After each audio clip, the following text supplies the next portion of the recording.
Be clearer, OK? We are talking about The Bodyguard. If you haven't watched the latest episode yet, we're going to be talking about it now, so beware. Yeah. Is there any point asking where we're all going to be on Sunday night at 9 p.m? On the edge of our seats, no doubt. It's fair to say Bodyguard has gripped the nation, throwing up endless plot twists. A reminder, this is a spoiler alert. Asking the questions we're all asking, isn't she? I love that we've still got our spoiler alert. There it is. Oh, we got a spoiler alert? Look at that, spoiler alert. Anyway, so let's look at the evidence. Let's just be really clear, we have no idea what's happened. So we're all in it together. There's so many conspiracy theories, the odd red herring, of course. Let's talk about this with former Met Detective Inspector Hamish Brown and BuzzFeed's TV editor Scott Bryan. Morning, both. Morning. Thank you very much indeed. Hamish, who's done it? Well, I don't know, but what I can say is that police investigations, the real investigations, aren't that quick moving. It isn't there for entertainment. This is. So it's got to be put in context, I think. And a couple of other sort of worrying things. The welfare. I know the police are very much on top of welfare and supervision. And someone who's in this sort of pickle, which the officer is, his gun would have been taken off him and he would have been forced to go sick. And if there are other issues there, those would be closely examined. And on the point of firearms, supervision comes into it.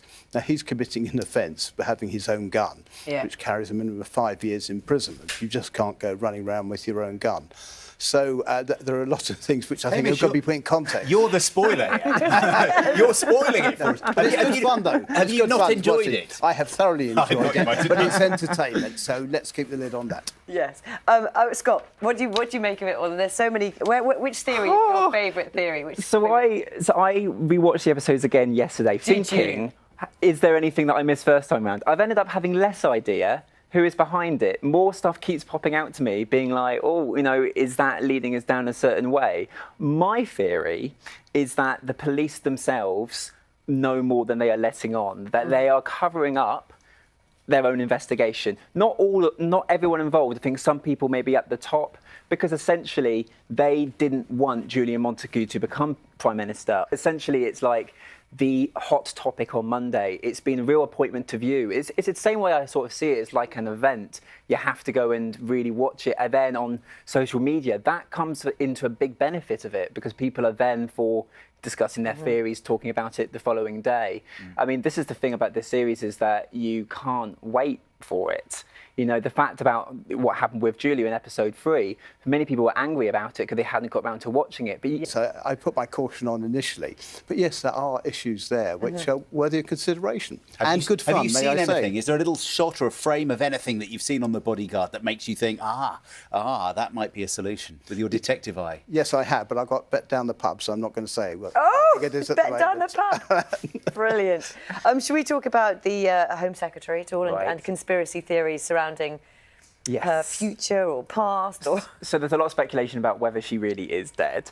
I think she is, just because Jed Mercurio in Line of Duty, normally when he kills off a character, that person isn't coming back. Right. And I think it would be such a bizarre twist to there be like, surprise, I'm alive, because the fact that it's been widely reported that she had died in the drama.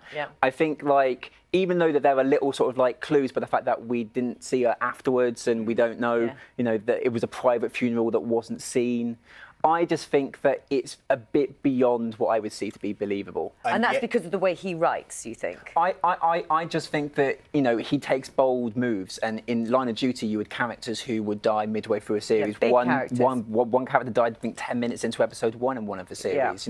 He likes taking people down a line of expectation and then turning it the other way. And yet there's already talk and speculation about a second series and beyond, which then you think, oh, well, in that case, she must be part of it. Well, yeah, but also with Line of Duty, they looked at a very different case each time. People get reassigned, there's new characters who come in. I think it's a case he always goes by the plot first rather than the characters. What do you want to do Sunday night, guys?